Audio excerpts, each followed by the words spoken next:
Hello दोस्तों, we are going to study elegy की definition. We have completed the definition of sonnet, so we are study now elegy. The elegy Greek lamentation. Elegy जो है वो Greek का उदास Greek में इसे lamentation कहते हैं. Is a very old name, जो कि बहुत प्राचीन नाम है, बहुत पुराना नाम है. इट वॉज जनरली यूज्ड, इसका आमतौर पर इस्तेमाल किया जाता था इन एंशियंट ग्रीस, प्राचीन ग्रीस और रोम में. फॉर एनी पोएम, किसी भी ऐसी पोएम के लिए, रिटन इन ए मीटर, जो कि मीटर में लिखी गई हो, विच वॉज कॉल्ड, जिसको कहा जाता था एलिजियाक कहा जाता था. परहैप्स शायद, because it was originally used for a song of morning. शायद क्योंकि ये इसका ओरिजिनली इस्तेमाल जो है एक ऐसे सॉन्ग के लिए किया जाता था जो विलाप करने के लायक, विलाप किए जाने वाले सॉन्ग के लिए किया जाता था. Until the 17th century and even later the term was often used in England to denote any poem of solemn meditation. Until जब तक के नहीं, 17वीं शताब्दी में जब तक नहीं, और even later, हाँ बाद में भी नहीं, the term was often, जो टर्म अक्सर था इस्तेमाल किया जाता था इंग्लैंड में, और डिनोट एनी पोएम, और किसी ऐसी कविता का संकेत करता था, ऑफ सोलम मेडिटेशन की. In the present critical usage, और प्रेजेंट वर्तमान के एक क्रिटिकल आलोचक यूसेज में. हाउएवर, फिर भी, द वर्ड इज़ यूज्ड, जो शब्द है उसका इस्तेमाल किया जाता है, for a lyric expressing मेलनकली emotion particularly on the death of somebody. एक ऐसी लिरिक जो कि एक्सप्रेस करती है मेलनकली, उदास भरे इमोशन को, और विशेषकर हर किसी की मौत पर. ए फ्रेंड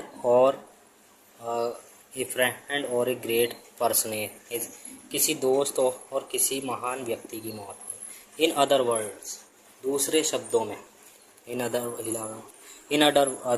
दूसरे शब्दों में, it is a short of A memorial poem, और एटलीस्ट, ये एक तरह से ए मेमोरियल पोएम है, यादगार कविता है, और एटलीस्ट, और उससे कम.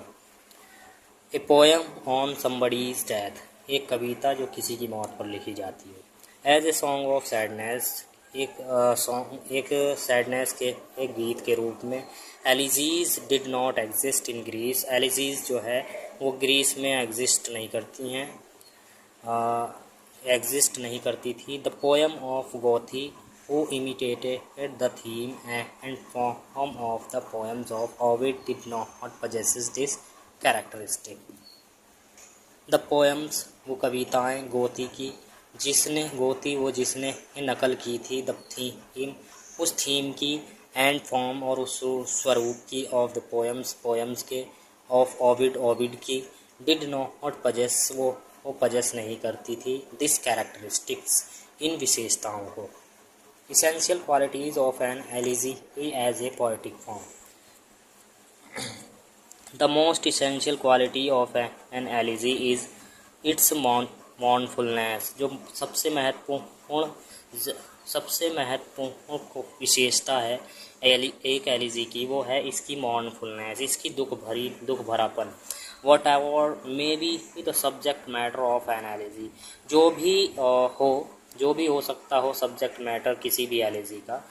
बी इट, चाहे the death of A friend, वो किसी दोस्त की मौत हो, और the fall of a great city, या किसी महान शहर का डाउन हो, फॉल हो, और द लॉस्ट लव, या प्यार को गंवाना हो, और एनीथिंग एल्स, और कुछ और हो.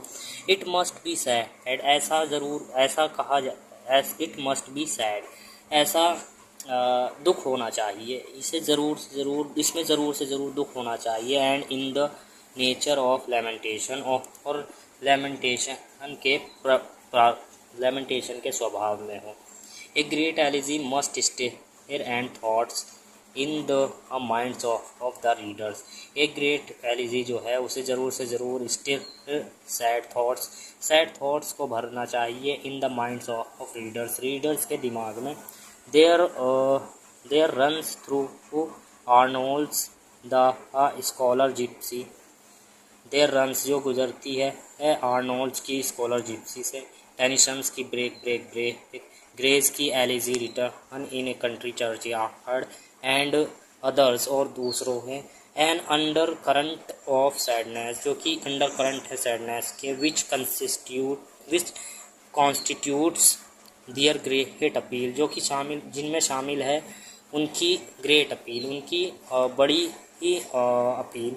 Most of the elegy is of the world, ज़्यादातर दुनिया की जो वो एलिजीज़ हैं हैव डेथ, वो डेथ पे लिखी जाती हैं एज दियर इंस्पिरेशन, उनकी इंस्पिरेशन के लिए। And death is ever associated with sad thought, और डेथ जो है हमेशा से संबंधित रही है दुख भरे विचारों से। This is why an elegy can not do without sadness. इस तरह क्योंकि एक एलिजी जो है वो नहीं हो सकती है, नहीं की जा सकती है बगैर सैडनेस के।